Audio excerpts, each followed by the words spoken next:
Welcome to the France 24 Observers. This show is based on our network of observers. They're ordinary people who tell us what's going on where they are and send in photos and videos to document it. We check everything here in Paris and bring the best to you. We begin today with a story from the Central African Republic, a former French colony right in the center of the African continent.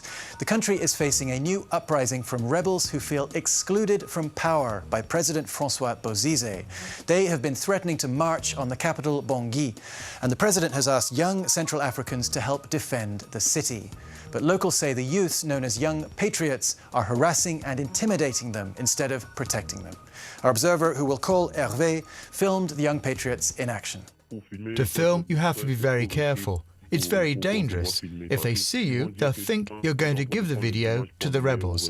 They won't bother listening to what you say. The men who man the checkpoints don't have any training. They're on drugs. They take pills. They stop people and ask for their documents, their ID cards and registration. They don't have any authority to do it, but if you don't have the right papers, it can cause problems.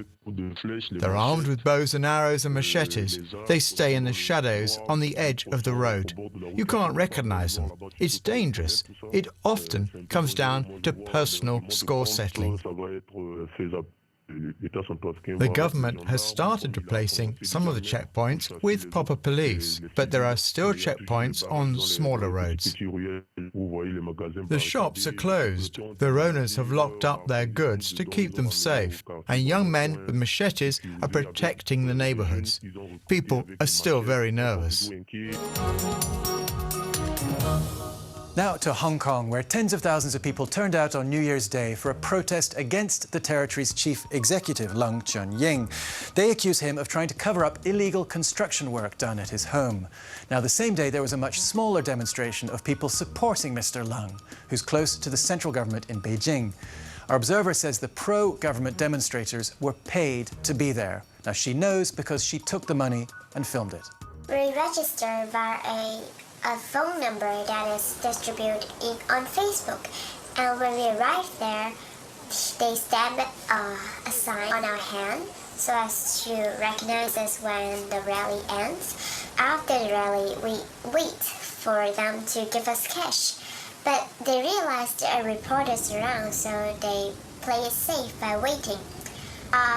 They finally decided to do it in a public toilet where every one of us, of the fake protester, will go inside one by one, and then we get our reward of 250 Hong Kong dollars. That is 25 euros. I prepared my smartphone and in my hands, pretending I'm sending message with my friends, and I go inside the toilet, and then I am actually shooting a video while the people who paid me the money didn't realize.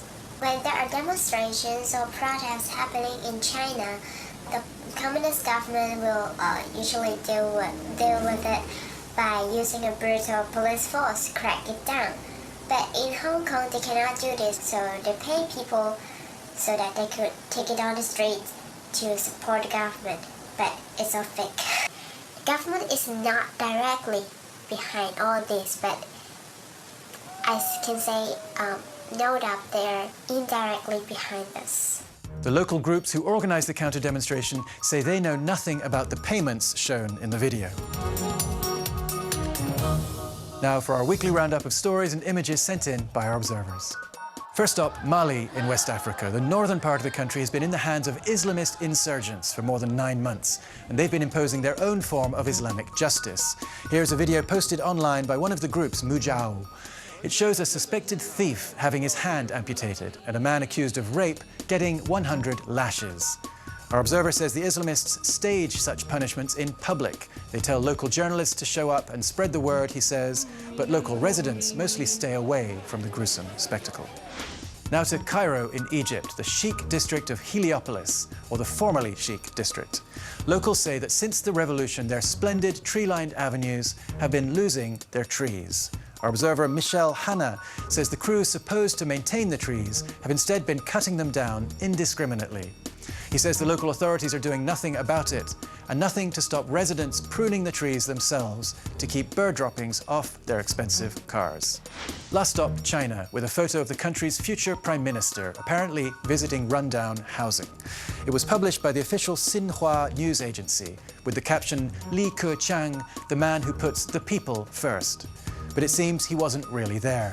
Chinese web users say the picture is a fake. They found the original photo on another site and pointed out how the leaders had been photoshopped in and the original residents blurred out. The faked photo has been taken down now and the web posts censored. But we posted both photos on our site so you can take a look for yourselves. That's it for this week. As well as the China photos, you'll find all our reports online on our website, our mobile apps, and on our Facebook and Twitter pages. See you next time, here or online.